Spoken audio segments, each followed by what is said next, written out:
So, took the exhaust cans off the Magna, off the V65 that is.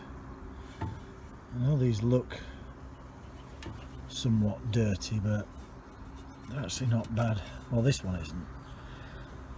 And it's good all the way up here until, whoops, that's the piece that connects onto the connector box. Gone.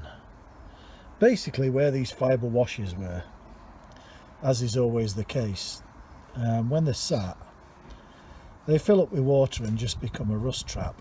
This one is clean broken off, and I do mean clean. So I've got no doubts whatsoever my neighbour can build me that piece back on. That one's fine. And as I said, what gave me hope about these exhausts was, I mean, look at it until you get to this piece. It's, you know, little dent there, so what? Compared to what's online, these are stunning. I mean, that's the arse end of that one. That's the good side. That's the bit you see. This is just dirt and a bit of surface rust because it's never been off. So anyway, news is that one is savable.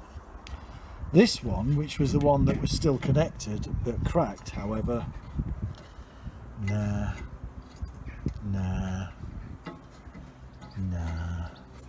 And then the really bad news, nah.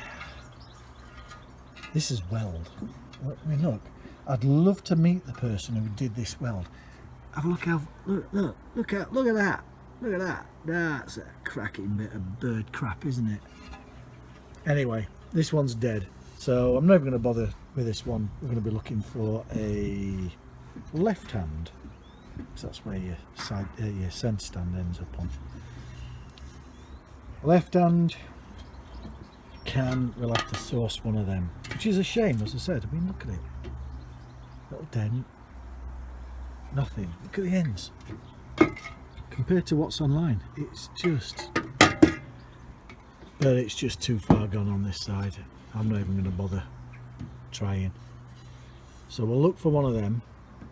What my mate did say was, well, actually, forgetting the pits, from that joint there onwards, this one's not too bad. So he said, even if I get one that's all banged up and dented and, you know, it's gone down the road on this side, he said, we'll get one, we'll cut it off where that joint is there, and we'll take this piece off the one I buy, throw the rest away, and just weld this piece onto it. Yeah, the only problem is, you know, you ain't going to weld chrome, so there'll be something showing there. But let's see, you never know.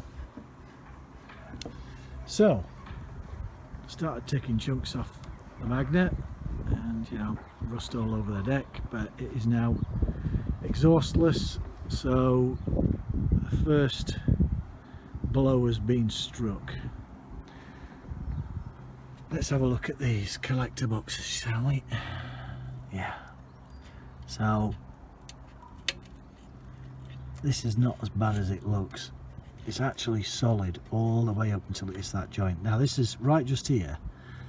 This is where that piece joins on. So you end up with about 1.5 inches here with a fibre joint washer that just soaks in water and then just rusts. I mean, literally, when I took this one off, the entire 1.5 inch section there just fell out. I don't know if you can see that there, but that joint is solid. There's some, you know, bits of it here, but if I got a flapper disc on this now, this would go shiny. That is solid. I can feel it. No holes in it. You've just got what's left of the bit of pipe sticking on the end of it.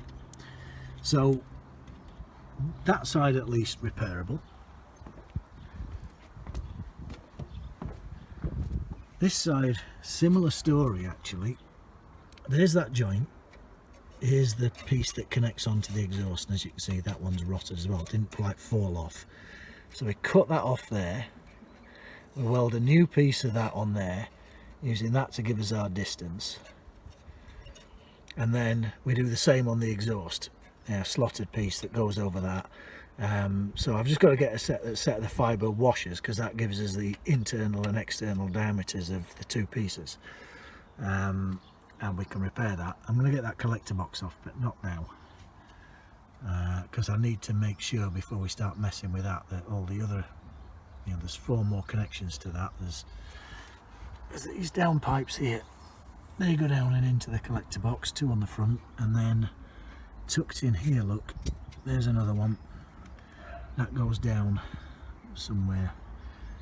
In fact, it goes straight down there, and if you follow that down, there's the collector box. So that goes into the top of the collector box, and then there's the same at the other side. So we knew that that was going to be bad, because that was one of the things that we knew when we bought the bike. So not a problem, and still so far so good. I haven't attempted to start it yet, mainly because I don't want to be disappointed if it's seized up. But yeah, I'm more and more impressed with this bike. This is going to be nice. It's going to be. It's not now. Yeah, here's another problem. So this down here is chrome. It's chrome on the wheel. Let's take some chrome off the wheel. Oh, we go. There's some chrome off the wheel. So I think we're just going to take all that off, because to be honest, I don't care about that. I'll just polish that alley up. That'll polish up nice. But we've got to get all of this. Look. It's just gone. So there's the chrome off the wheel. Let's get some more. This is fun. It's like unwrapping Christmas presents. Yeah, so I don't know how or why they did that. I mean, underneath it, yeah, we've got some oxidization, obviously, but that'll polish it. So I think that's what I'm going to do. I'm just going to wire wheel all this off. Take that back wheel off, get the tyre off it, get it on a buffer, and let's see what we can do. I don't like this. I just think it's a silly idea. It's just, yeah. That's going in the bin. Okay, there you go. That's first little video on what we're going to be doing with the beast. Right then, just a little end of the day thing. I was just going through, because I've got like lots of Hondas. I've got lots of Honda keys, and I keep all the ones when I change locks and I have to get new things, or I get a bike that's got 6 keys and I end up with 1.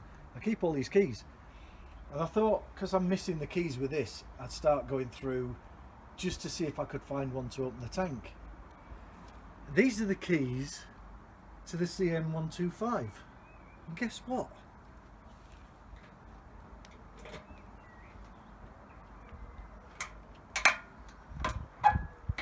It fits. What's the chances of that? Working on that bike, keys fit this bike. Awesome.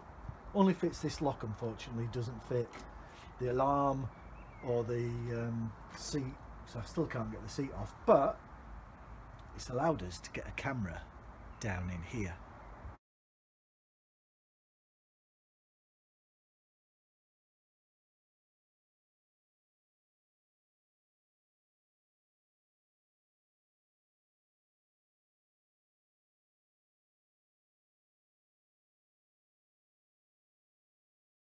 It's not all bad news then, is it?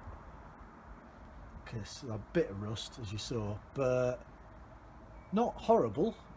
Not even sure I'm going to bother getting any vinegar or whatever other solution you want to lob inside, or electrolysis. I might just throw some petrol in, swoosh it about, call it a day, put a fuel filter on it. Hardly any rust. I mean, the first view when you were just looking straight down in, it's bright shiny metal, so that's good. But there's no fuel in that. The annoying thing with these things is I can't just throw like a couple of pints of petrol in, swish it round and know that it'll be in there, because it all ends up draining down into the secondary tank. But never mind, at least we've got a key that fits that. You wait while I've got 85 million views and we've got a yacht in the South Atlantic.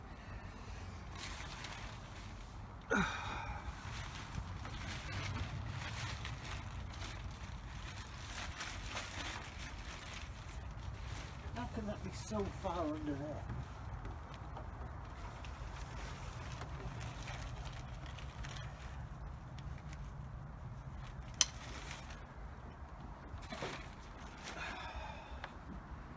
Stop filming.